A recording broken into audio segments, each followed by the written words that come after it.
Alright, so today, no testing, no announcements, and no guide. Just me and one of my favorite sim racing products, the Cube Control's Mercedes AMG GT Edition Sim Wheel. So yeah, today we'll go over my long-term review, I'll give some of my thoughts on the wheel's reception, and of course, talk about why I ended up liking this thing so much. This video is sponsored by SimSportGadget. Upgrade your rig with mounts for your stream decks, lights, steering wheels, and so on. Use the editor's affiliate link in the description box to take 5% off your entire order today. So, first off, in case you didn't know, this wheel is not new. It was announced about 2.5 years ago in March of 2022, and to my knowledge it was the first time Cube Controls collaborated with a real-life car brand. And while they currently also make a pedal set, the SP01s, at that point in time they actually only made steering wheels. Now, with Cube Controls, there's always been quite a bit of, let's say, flavor to their designs, and they're definitely quite colorful, or in some cases, more unique, when you compare them to what other brands are making. There might be some people who think they look a bit toyish, but I've generally been fine with their style. But yeah, at that time, their products had a bit of a reputation for some occasional build quality issues, like, let's say, sometimes being a little bit too plasticky, or not having the most consistent stitching, or maybe having mushy shifters. So that kind of sets the stage for the time period when Cube Controls first announced this collaboration with Mercedes, because these kinds of big brand, big name collabs are typically treated with more effort, right? They're advertised as more of a premium product or a collector's item. So we didn't actually know what to expect, especially after the initial price reveal.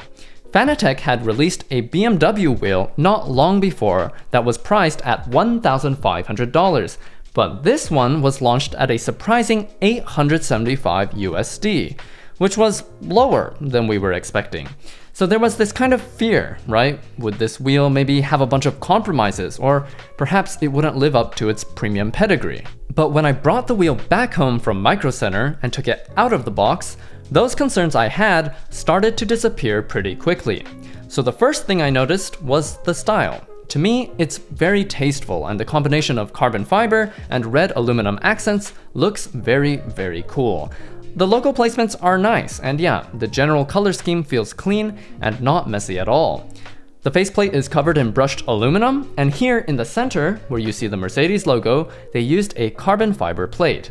It also feels very sturdy all around, and even though there is still some plastic in a few places, the plastic that they did use doesn't feel cheap. There's no flex to speak of with this aluminum frame either, and the general build quality that ties all of it together is also top-notch. So it just truly feels like a premium product that they put a lot of effort into.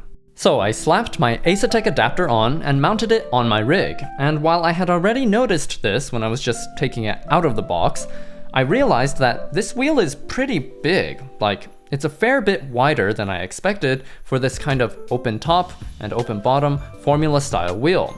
Grip to grip, it's 320 millimeters in diameter, and just putting it side by side with some of my other formula wheels, you can see the difference.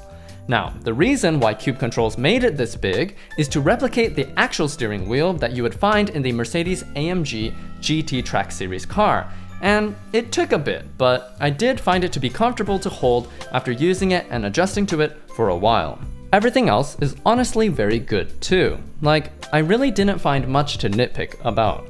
The carbon fiber shifters are precise and give great tactile feedback. The click that it gives is solid and satisfying, not tinny. It might be a bit loud for some people that prefer a quieter setup, but for me, I don't personally mind it. Now, the grip material is a combination of silicone and rubber, which makes the grip less slippery and more durable. I personally really like Alcantara wheels too, but they tend to wear out after a while, which gives it that distinctive, worn out, kind of tired look. The materials here, well, they haven't worn out at all, pretty much, after all of this time, which is great, and I think it adds to the general look in a very positive way. In terms of buttons and encoders, I also like what they've got going on here. So we have the dual thumb encoders, and these have a unique click when you scroll with them, and you can feel every step very clearly, which is not like the thumb encoders you find on the Fanatec Formula wheels, which tend to just spin around really easily and not click into accurate stops. The buttons are also backlit with software customizable colors, and they also have a good tactile click to them. All the parts for these controls and rotary encoders feel premium, and yeah, all in all, this wheel is very solid, it performs well, and it doesn't squeak or give off really any kind of cheap feeling when you're using it. It's very nice. Oh yeah, and two more things before moving on. First, it's a wireless wheel, so you can use it via Bluetooth if you don't want to mess around with cables. And then, when you're done racing, you can recharge this wheel with, get this, a magnetic charger. Look at that, it just clicks right into place. I think this is a really nice touch in terms of making this wheel feel special. It's not exactly a super common feature, but yeah, the magnet is strong, it stays on really well, and so you've basically got a MagSafe charging setup for your steering wheel. And on top of that, this cable is actually also a USB connection, which means you can use it if you prefer a wired steering wheel setup. Really, really neat.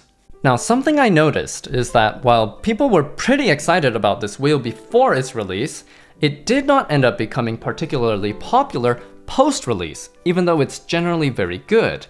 And I think the reason for that really starts with the size. Again, it's definitely on the large end as far as GT wheels go, and I think a lot of people won't be used to the literal physical difference.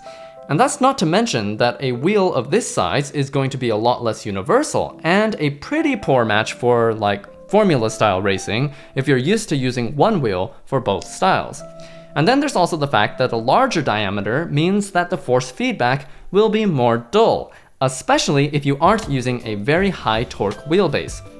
Another interesting thing that seems to have been quite controversial with this wheel, even among people who actually own the wheel, is the dual logo. So we have the Mercedes logo smack dab in the center here on the carbon fiber plate, and then underneath it we have the Cube Controls logo.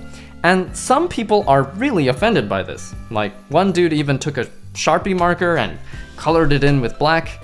So I don't know. I don't really know what to say other than it's personal preference. I mean, sure, the Cube Controls logo isn't gorgeous, but I don't think it looks bad either. So there's a couple more details which might also be turnoffs for some people. For example, the shifters are not double clutched, which is a bit of a pity, though I guess it's technically more realistic this way since the real wheel wouldn't have double clutched shifters either. But yeah, then there's also the fact that it doesn't have a screen, and there's not a lot of buttons, so maybe that's where the wheel might seem like less of a good value since it technically has less total features than some other high-end wheels out there. But yeah, that basically sums it up for me. If those things I just mentioned aren't deal breakers for you, I really think this is a phenomenal wheel for the price. It looks good, it feels good, and it really delivers on its promise as a premium product when it comes to both its build quality and its performance. It's not a budget wheel for sure, but I'd probably put it into the lower end of the high budget category. And for that money, and for a branded wheel, I think it's actually very well priced. It's a very distinctive looking piece of gear, and for me, it will always have a place in my collection as one of my very favorites. So, let me know in the comments below, what do you think about this wheel, and what are your own favorite steering wheels? And as always, like, comment, and subscribe to the channel. Check out our sim racing accessories and products at SimSportGadget.com, and thank you so much for watching the video. We'll catch you in the next one.